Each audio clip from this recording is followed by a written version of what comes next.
La saison culturelle est lancée à Sarreguemines. La soirée d'ouverture a eu lieu ce vendredi soir à l'Hôtel de Ville. Un quartet de jazz manouche et l'Officine du Gueux étaient sur scène alors que Vladimir Spoutnik était à l'accueil des spectateurs et mettait l'ambiance dans la salle. La maison de santé pluriprofessionnelle de Herbitsheim ouvre ses portes pour la première fois ce jeudi 1er octobre. 21 mois de travaux ont été nécessaires à la réalisation de ce projet. Une réelle chance pour les habitants des communes du secteur, même si tous les professionnels de santé ne sont pas encore installés. Le pont du Mutterbach, qui relie Olvin à son annexe Hirbach, a été déconstruit à cause de défauts importants rendant sa rénovation impossible. L'ouvrage, qui datait de 1955, a été découpé en 6 parties, enlevé progressivement à l'aide d'une grue. Un nouveau pont sera reconstruit et prendra sa place. Le club de foot d'Arène Étain-Schmidwiller a été contraint de reporter les matchs du week-end passé suite à un cas de Covid-19 qui a été détecté au sein de son effectif. Les rencontres qui étaient prévues seront rejouées à une date ultérieure.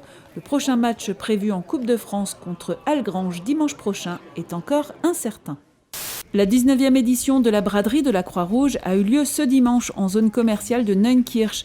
Malheureusement, la météo défavorable a réduit le nombre d'exposants et les rentrées financières de l'association humanitaire pour qui cet événement est la deuxième source de financement de l'unité locale. Les sapeurs-pompiers doivent être préparés à toutes sortes d'interventions. Ils ont effectué une manœuvre grandeur nature le week-end dernier à Mutterhus. Les effectifs de Mutterhus, Beach, Rohrbach, Philipsbourg et Montbronn étaient sur le terrain pour une simulation de maîtrise de feu déclarée dans un bâtiment recevant du public.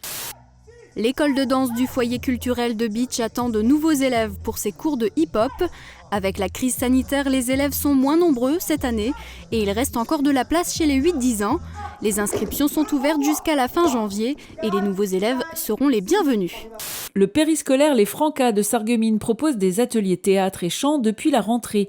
Une comédie musicale est en préparation avec les enfants et Marina D'Amico comme professeure de chant. Ils sont tous volontaires et ont entre 3 et 11 ans. Le spectacle devrait être présenté aux familles en décembre prochain. L'opération de ferme en ferme mise en place par l'AMEM, comme chaque année, a eu lieu ce dimanche dans différentes exploitations de notre secteur. Les producteurs proposaient leurs produits, mais également diverses animations et jeux pour les visiteurs de passage.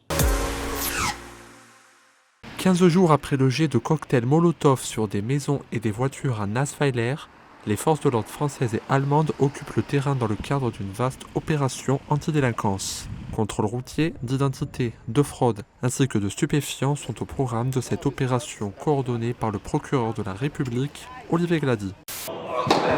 C'est parti pour les internationaux de Forbach, un tournoi d'une semaine qui réunit des joueurs du monde entier. En raison du Covid, peu de tournois ITF 15000 ont été maintenus. Forbach a la chance de faire partie des exceptions. Entre les juges et le garde des Sceaux, rien ne va plus.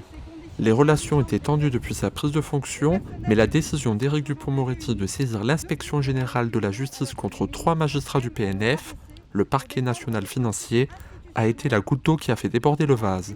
Les 2 principaux syndicats de magistrats ont décidé il y a à peine 48 heures d'organiser des rassemblements devant chaque juridiction. Le syndicat représente les droits du travail, mais pas seulement. On connaît moins sa responsabilité en tant qu'acteur majeur dans la gestion des organismes sociaux. Et c'est justement ce rôle, tout aussi essentiel que méconnu, que tient la CFTC qui le présente aux Forbachois dans ce village éphémère. L'idée, c'est d'y aller par petits groupes et donc de faire de la dépollution dessus.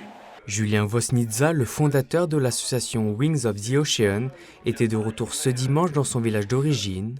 Il a organisé avec le soutien de la mairie de Tentlin et d'une trentaine de bénévoles la dépollution des routes et des chemins de la commune.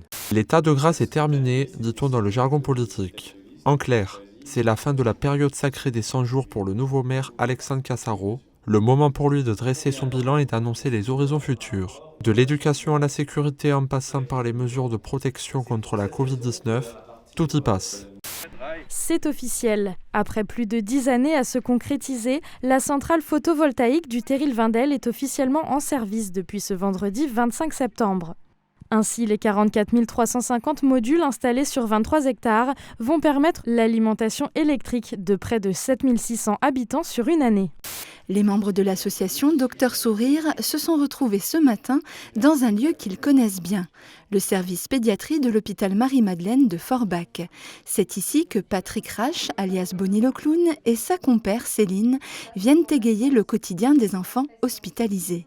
Habitués à donner, c'est à leur tour aujourd'hui de recevoir un don de 650 € en matériel artistique et d'autres présents. Cette réunion est aussi l'occasion de faire le lancement des ateliers d'expression scénique qui commenceront dès le mois d'octobre. Laurent-Guillaume Délinger, metteur en scène, insiste sur un élément qui joue particulièrement en leur faveur cette année, le temps. En effet, l'équipe dispose encore de nombreux mois pour perfectionner le spectacle qui se jouera en août 2021. La porte est donc ouverte pour de nouvelles recrues. Rares sont les commerces à émerger en ces temps de crise. C'est pourtant le pari qu'ont fait Mohamed et sa femme Jamila à la Cité La Chapelle à Frémin-Merlebach. En activité depuis le 10 septembre, le commerce a été inauguré vendredi.